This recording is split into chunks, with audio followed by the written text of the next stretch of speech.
खुलुमबाय स्टुडिअ आं रबिन बसुमतारी बाथि मंख्लं दि जाब्रां गोसोखां जोलुर ट्रफी टुर्नामेन्ट खुंफुंनो साखाफारा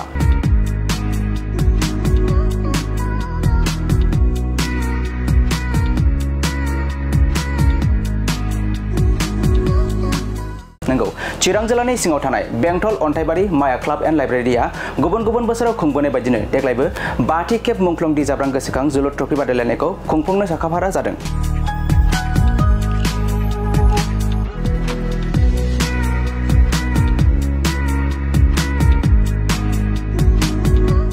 मख'नो गोनांदि बोहैथि दाननि 22 खालार एबा फैगौ रबिबारनिफ्राय खुंजानो गोनां बे टुर्नामेन्टनि लाहार फाहार खालामनाय हाबाफारिया बे समाव सोलिगासिनो दं।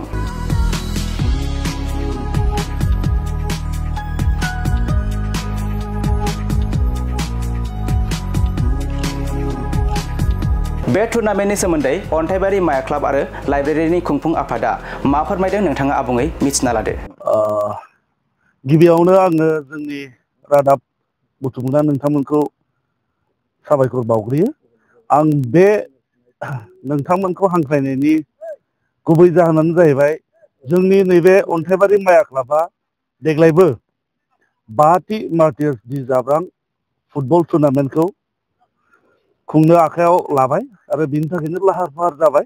जोंनि नैबे बाथि मार्टियार्स दि जाब्रां फुटबल टुर्नामेन्टआ फैगौ 26 अर्थात रुबबार बे दिननिफ्राय जागोन आरो नभेम्बरनि 9 तारिखआव जोबहैगोन। आरो बिनि गेजेरजों आङो नोंथांमोन जोंनि हालामनि रायजो राजा नोंथांमोननिसिम मोनसे मेसेज हरनो नागिरदों जे जोंनि नैबे अपेनिंआव नोंथांमोन बयखौबो आङो नैबे मार्टियार्स दि जाब्रां फुटबल टुर्नामेन्टनि कमिटिनि आफादगिरि जानानै बयखौबो बरायहरदों। बिदिनो सिगाङाव जेरै जोंखौ लोब लोब फैनानै मदद होफैयो बेबायदिनो आसा खालामदों देग्लायबो नोंथांमोना जोंखौ मदद होफैगोन। बेखेवनाय दिनाव मा मा हाबाफारि थागोन? निस्सय जोंहा फुटबलजों लोगोसे हारिमु मोनसे दिन्थिफुंनाय जायो। बे दिन्थिफुंनायाव जोङो आर्टिस्ट हिसाबै जोंनियाव दंफैयो रिंकि ब्रह्म, बिथाङा मोसागोन आरो देंखोगिरि आसा बर' बिथाङा जोंनि गेजेराव नुजाफैगोन आरो गोबांथार हारिमु दिन्थिग्रा बिथांमोनबो जोंनि गेजेराव नुजाफैगोन। लोगोसे जोंनि गेजेराव गाहाय आलासि हिसाबै प्रेस मोसाहारि बिथाङा जोंनि गेजेराव नुजाफैगोन। गिबि गेलेनाया मा मा थिनदों? गिबि अपेनिं खालि गेलेगोन LVFC आरो बिनि हेंथायै गेलेगोन बारदै सिख्ला कुसुगाव। हारिमु दिन्थिफुङाथ' जोंना एसे थाब जागोन खिन्थु किक अफआ 2:30 स्टार्ट जागोन। नोंथांमोन नैबे खेला स' खालामनायनि गेजेरावहाय माखासे टिकेटफोर लानायनि सानदों नामा? निस्सय जोंहा बोसोरफ्रोमबो जेरै अपेनिं आरो लास्टखौ जोङो टिकेट लानाय जायो एसे कन्ट्रिबिउसन हिसाबै। मानो होनबा जोंहा बहुत मेनेजमेन्टनि प्रब्लेम जायो। नंगौ जोंनि सा ओरै बेंटल हालाम बा बेबायदि गोबां क्लाबानो बेबायदि टुर्नामेन्टखौ खुंनो हाया। नाथाय नैबे कन्ट्रिबिउसन लानायजोंसो जोंबो आरो रायजो राजानि मददजोंसो बे खेलाखौ दिनै खुंनो हादों। बेनि थाखायनो देग्लायबो जोङो गेट एन्ट्रि लागोन अपेनिं खालि। VIP हिसाबै दङ जोंहा 100 रुपिस आरो जेनेरेलाव दङ जोंहा 50 रुपिस। आरो नोंथांमोननि गेजेरजों आं मोनसे क्लेरिफिकेसन खालामनो नागिरदों। गोबां मानसिफ्रा गोबां बिभिन्न खोथा बुङो जे बे खेलाखौ लानानै बिजनेस माबा माबि खालामदों होनो, नाथाय बे नङा। मोनसे टुर्नामेन्टखौ बा फुटबल टुर्नामेन्टखौ सालायनोब्ला गोबां रांनि गोनांथि जायो। बेखौ ओरैनो सामलायनो हाया। बेनिखायनो दिनै गोबां क्लाबा गोदोसोलांदों आरो रांनि माखासे सर्टेज जानायनि थाखाय। स' जोंबो बोरैबाफोर सालायनो हायो खोमा, जोंबो थाग दा थुग बिदिसो सालायो। नाथाय सासे बिर जोहोलावखाय जोङो बेखौ रायजोफोरनि आसिरबाद मोननानै बोर मोननानै बे खेलाखौ जोङो दैदेनबाय थानो हादों। दिनैसिमाव मोनबेसे टिम आरो जोङो टटेल जोंनियाव 8था टिम। बेयाव गोबां मोजां मोजां टिम दङ। बेखौ रायजोफ्रा जोङो फारि फारि जों खोन्थाहरगोन रायजोफोरनो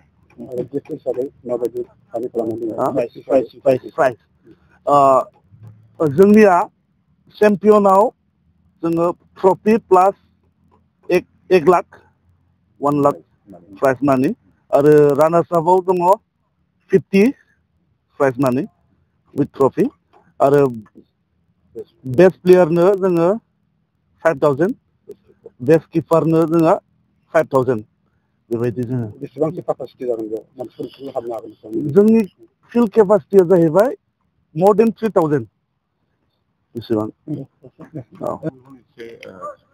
एडभान्स खुंनो हानाय जादों खिन्थु देग्लायनि नैबे बोसोराव एसे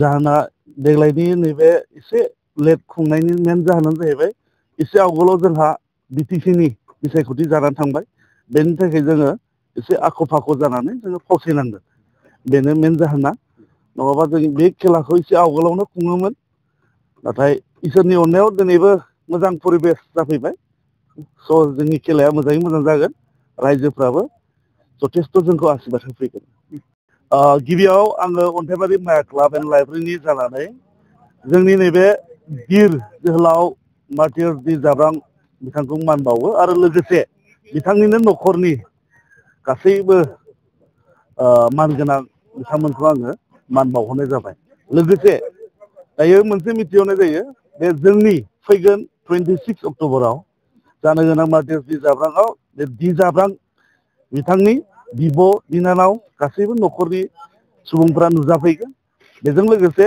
बे मिडियानि गेजेरजों आङो फोरमायहरनो नागिरदों जाय बिथांमोना जोंनि ओनसोलनि जोंनि हालामनि सुबुंफोरा बिथांखौ मोजां मोनग्रा बिथांनि न'खरजों सोरबाफोर लोगो हमनो गोसोब्ला बिथांमोना मस्ट वेलकाम खालामदों रायज्लायनो गोसो जादों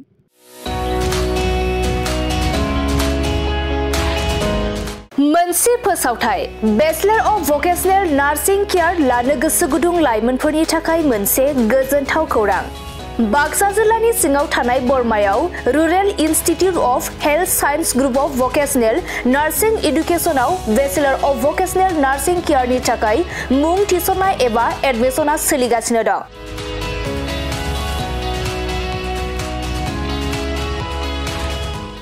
बे बेचलर अफ भकेशनेल नार्सिं केयाराव मुं थिसननो थाखाय फरायसाया जायखिजाया स्ट्रिमनिफ्राय एचएस आनजादखौ उथ्रिनाय जानांगोन लोगोसे बे बेचलर अफ भकेशनेल नार्सिं केयारनि सार्टिफिकेटनि भेलुआ डिग्री लेभेलनि समान आरो बे डिग्रीखौ scope global skill university Bhopal मध्य प्रदेशनिफ्राय होनाय जागोन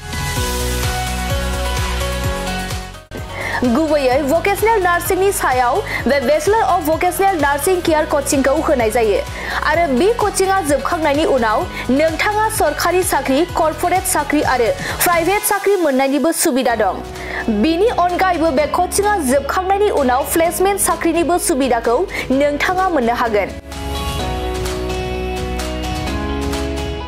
बेनिखायनो जाय बिथांमोना बे bachelor of vocational nursing care कर्सखौ खालामनो गोसो थाबैनो नैबे 8723035865 जानबुं नम्बराव सुराद लानानै गावनि मुंखौ थिसननो हागोन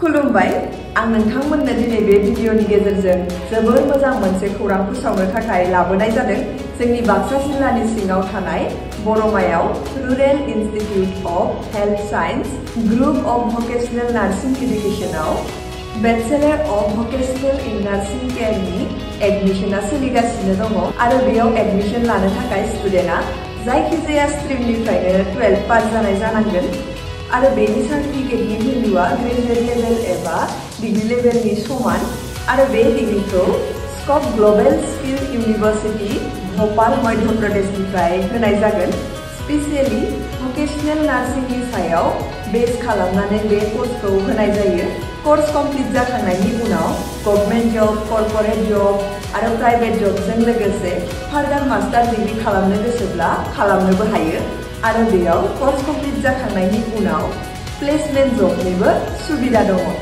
बिदिब्ला एथ' मोजां सुबिदाखौ जों मानो जोंनि आखाइनिफ्राय बारग'होनो जाय जाय बिथांमोना बे कर्सखौ खालामनो गोसो होनाय नाम्बाराव थांनानै थाबैनो कन्टेक्ट खालामदो आरो गावनि सिटखौ बुक खालामनानै गावनि फिउचारखौबो ब्राइट खालामदो। Thank you.